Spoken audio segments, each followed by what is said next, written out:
Hi Flosstube, it's Helen D. Today we're doing a finish with me. This is not a tutorial because I'll be figuring it out as we go. I am going to finish this piece, which is called Halloween Night by Autumn Lane Stitchery.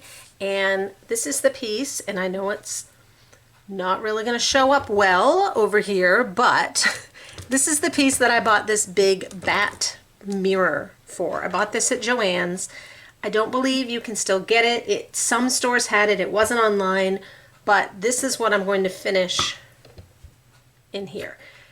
I was hoping that I could just finish it on a circle and pop it in there, but it's a little small. I think that it would get kind of lost if I did it that way.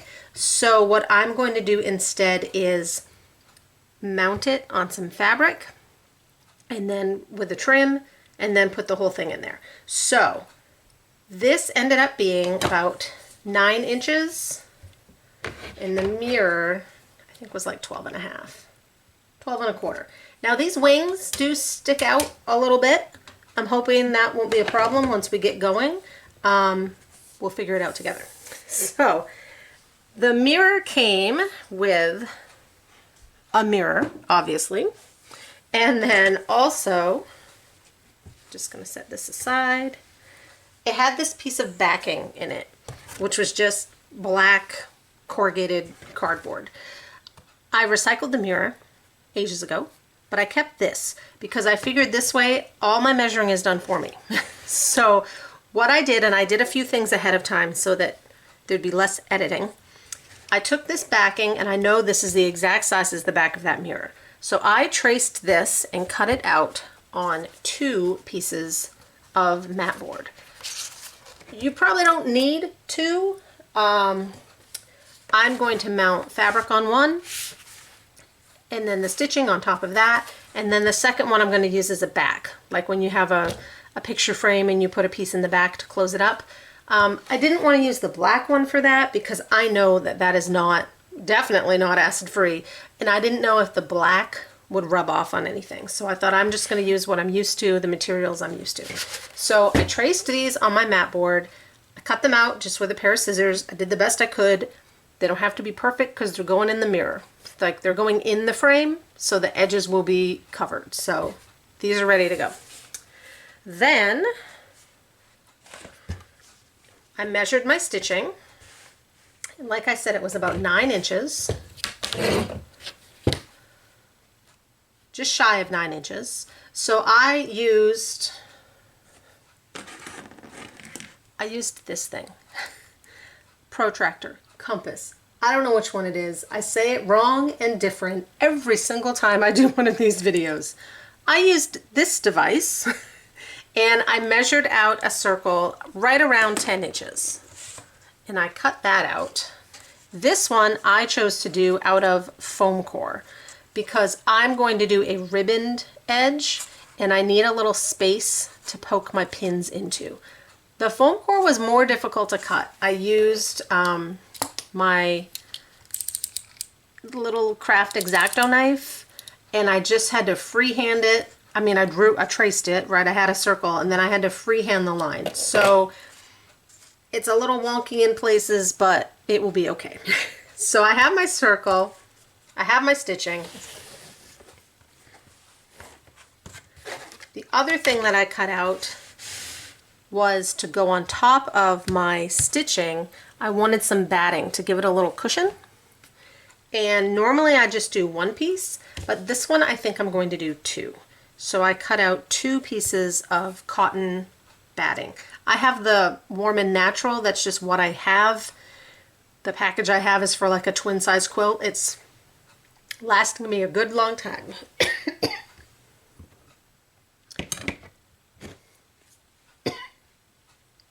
I didn't get myself a water. Next time I pause, I will do that.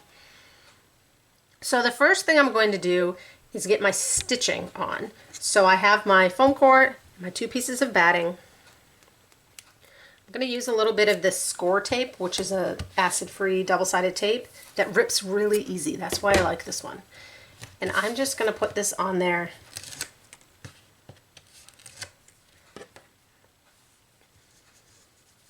to hold it in place.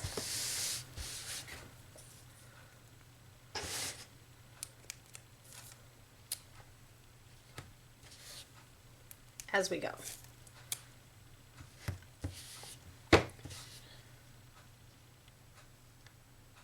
It always comes off difficult here. When I put the fabric on, the straight cotton fabric, I won't use batting. But I thought for the stitching, I will. It kind of helps hide any flaws too in my circle. Like one. I know you can like pierce it with a pin and stuff sometimes, but there we go.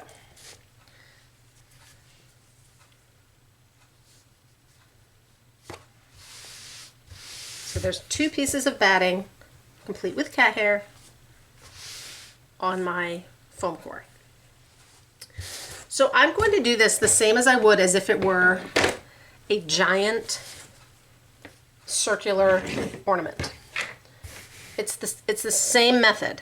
So I'm going to take my stitching, which I had given myself a big margin because I thought it was going to fit in that mirror as is. So I have plenty of room.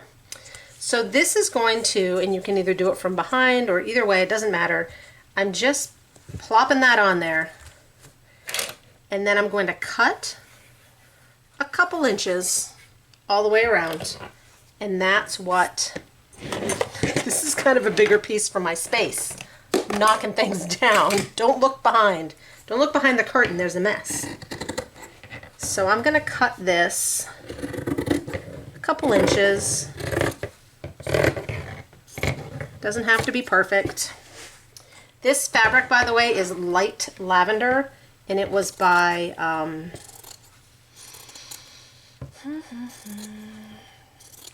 To Die For Fabrics, I believe, on Etsy.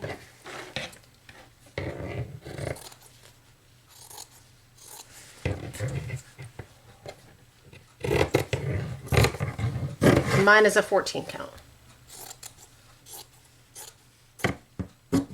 Okay. So there's my fabric and my circle. So I'm going to lift this off, flip it over, and I'm going to do the exact same thing I always do when I'm doing a circle. I have my heavy duty quilting thread. This is the kind I get right at JoAnn's. It's super inexpensive. I have my giant 5-inch doll needle. I'm going to thread this up and start doing just a quick, I guess it's just a basting stitch, just a quick in and out stitch. I like to leave it on the spool so that way if I need more, I can just pull more off. So I like to start from the side with the stitching and about 1/4 of an inch in, ish, right? There's no right or wrong to this. And I'm going to take about 1/4 inch little bites and just go back and forth the whole way around. I won't make you watch me do this. Try not to poke yourself. So I'm going to go back and forth all the way around. And I go through a little and then I pull it through. And then my thing comes off. That's embarrassing. So I'll start again. But that's all I'm going to do is go back and forth all the way around and get myself a drink of water. And then I will meet you when I'm back here on the end. And we will tighten that up on our board. So I can't thread and talk. I'll be right back. I threaded my needle. I went all the way around. I'm now here on the end, and I like to start and end so that I'm on the side with my stitching.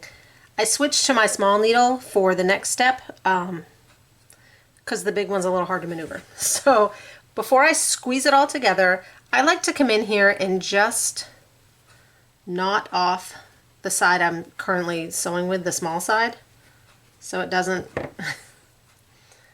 get all tangled like this. So I'm just going to come in here and go in my fabric a couple times and make a knot.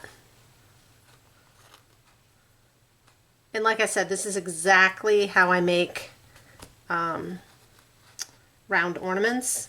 And I think rounds are like the easiest thing ever because they're very forgiving. All right, so there's that. So now I'm still attached to the spool. I'm all the way around. I'm going to take my foam core with my 2 layers of batting. I did not use interfacing. I figured on this one because we're not stuffing it, I'm not going to be jamming around with these stitches, that I should be okay. So usually if I'm doing something not stuffed, I don't use interfacing.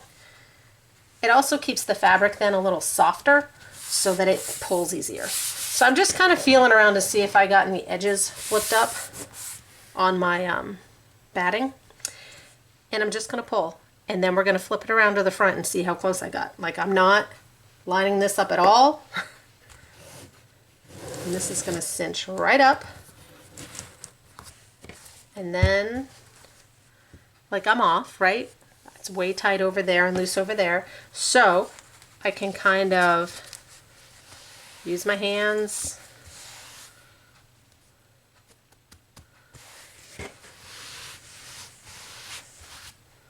Maneuver that on there, pull it tight again. I can measure if I think, you know, depending on exactly how precise you want it, you could measure.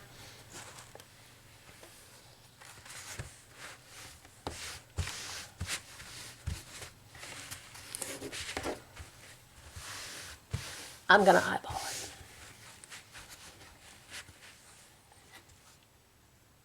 I'm gonna eyeball it, and I think that's good. So I'm gonna flip it back over. Again, still attached. I'm gonna give myself quite a bit of floss, and because this piece is so big, if I give myself too much, I'll just be a tangled mess. I may need to add a new piece so that I can do this next step, because I might run out of floss. So you guys have seen me do this before. I'm just going to start kind of zigzagging across to hold this on there. So I just go through, pick a different side. Once the first few are on there and your string's not as long,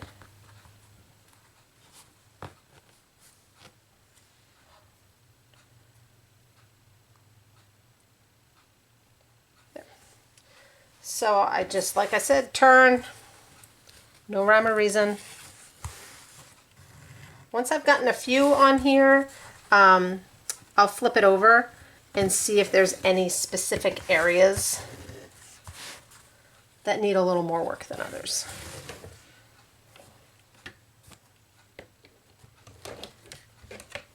Well, that's a new one. Get out of there.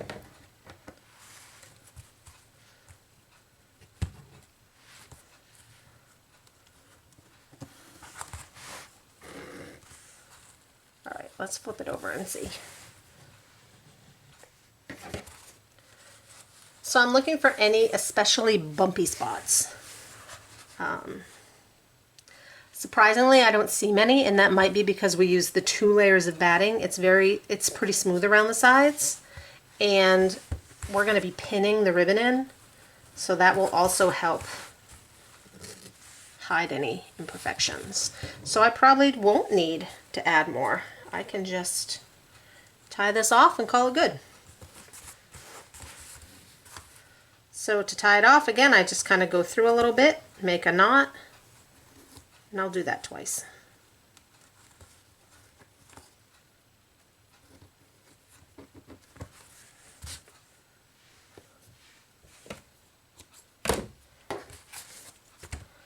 So there's our circle.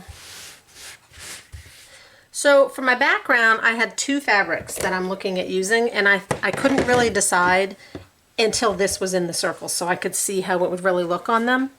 So let me dig those out. I got both of these just at JoAnn's. This was a fat quarter.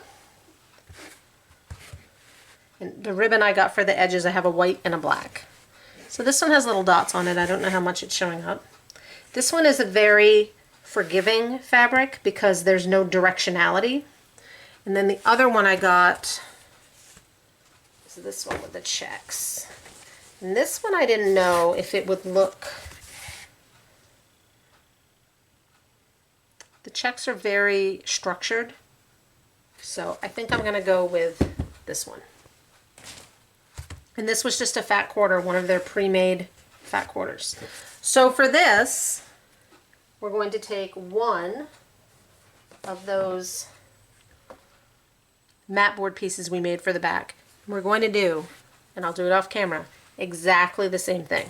I'm going to lay this on here. I'm not going to use any batting on this. I'm just going to lay it on here. I'm going to cut around it. I'm going to lace up my needle, go around it, cinch it, tie it off in the back so that it will look just like this one, and then I'll be back and we'll go from there. All right, we have our back piece laced onto the mat board. So this piece is ready to go. This has also led to a change in finishing thoughts. When I put this piece on, the main design piece, I originally was planning on using ribbon and doing a like a ruched almost ribbon. Kathy Haberman of Hands On Design has a great tutorial, which I will link below. However, I took the actual mirror and I laid it on top, and I realized those bat wings that I thought hopefully won't be in the way were totally going to be in the way. Sorry, I have other things on this table now. So when I laid this on there, I realized if I used the ribbon, these bat wings would overlap the ribbon. So that's fine, no ribbon. Instead, I went to my box of trims. I could use rickrack, but it would have to be like a wider rickrack. I didn't have any. I could make cording. That would work just fine. But what I found was this piece of pom-pom trim. This is not Lady Dot. It's not the kind that comes off the banding, like it's all on there. So I will have to glue this on so that I'm kind of right on the banding piece and just the pom-poms. And these are a larger pom-pom, and I held them up and it's gonna look good. So that's my plan. Now, that's plan B. So I'm warming up the glue gun. I trimmed an edge just to get it a clean edge. I'm gonna start a few pom-poms in case I need to do any more trimming. I'm gonna start not on the top, somewhere on the bottom or the side. And I think what I'm going to do is put the glue right here on this little edge.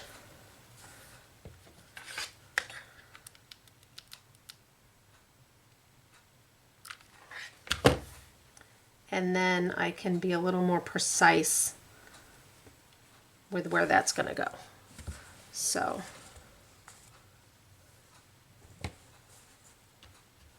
I will just inch by inch, and I'll turn this camera off in a minute because I won't be able to hold this in a way that you can see it and I can see what I'm doing. So I'm just going to shut the camera down, glue this trim on, match my edge up as best I can, and then we will assemble everything together. Okay, I went through with my pom-poms, glued them on by that ribbon. I think I did pretty good. Where's my end? It's down here. I think I did pretty good matching them up. Like if you're really looking for it, you could tell. So the other thing that I did is I laid this on and I tried to do a little measuring as to where it needs to be in order to be centered. And mine needs to be a little, it's like a little over an inch on all the sides. So I took some washi tape that I have and I measured it to be a little over an inch, 4 pieces, and I kind of just stuck them on my fabric so that I know when I've got my glue on here, as long as I'm hitting all those edges, it will be pretty close. So I'm not going to hot glue this on here because it's too big. And by the time I got the glue where I needed it, it would already be dry. So I am going to use the Aileen's glue. So I'm using Aileen's Tacky glue, which I know some people don't like gluing their stitching. I've already glued it. It is what it is. So I'm going to glue all over the back of this. And I'm not a huge fan of this glue. It takes forever to dry. It's messy. But what I've found is when I need to do a large surface, I don't bother with the squeezy thing. I just open it up. And I blob it on there and I spread it around either with a paintbrush or my finger. I mean, the good thing about this stuff not drying as quickly is it gives you time, right, to really spread this all around. Let's see if that's enough. Probably not. So I have a dedicated glue paintbrush that I want to make sure I get all these little edges so they stay put. So I'm dipping in those big blobs. Yeah, I'm going to need more. And I'm going to spread this all around. And then I can tip it up on there in those washi tape lines. Set something on it and let it dry for a while. So let me get this painted up. Be right back. I'm all painted up. I got it on my fingers. I got it on my arm. It's everywhere. It's glue. So like I said, I tried to get all up on the edges, spread it all around. I even tucked some like down underneath my fabric as I was going, if I could get the brush in there. So now I'll take this sticky disaster. There's no right, there's no top, there's no bottom. So it really doesn't matter when I flip this over if the top is up here. It's the bottom. Because I'm gonna line it up to those washi tape lines, and that's going to be pretty centered. And then if I want to go in, wipe glue on my pants, I can go in and just kind of measure. That is a good thing about this glue, is it doesn't dry immediately, so you have time to kind of slide things around as needed.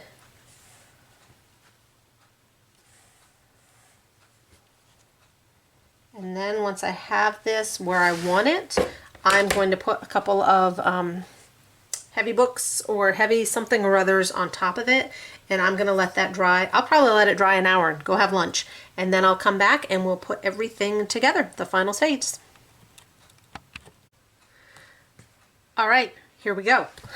Take these books off. It's been about a half hour. It's dry enough for me to put it in the frame to show you guys and finish the video. I then will probably lay it flat again. I don't know if I'll put more books on it, but I will lay it flat to let it finish drying for the rest of the day before I like put it up and hang it on the wall. So we're all glued on there. I'm just going to take my frame. Now this frame has, up here, there's a piece of twine. That's where the little hook is. So that's the top.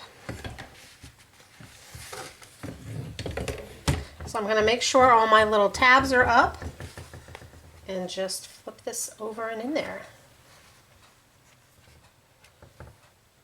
And then I can spin it around on the other side however I need to.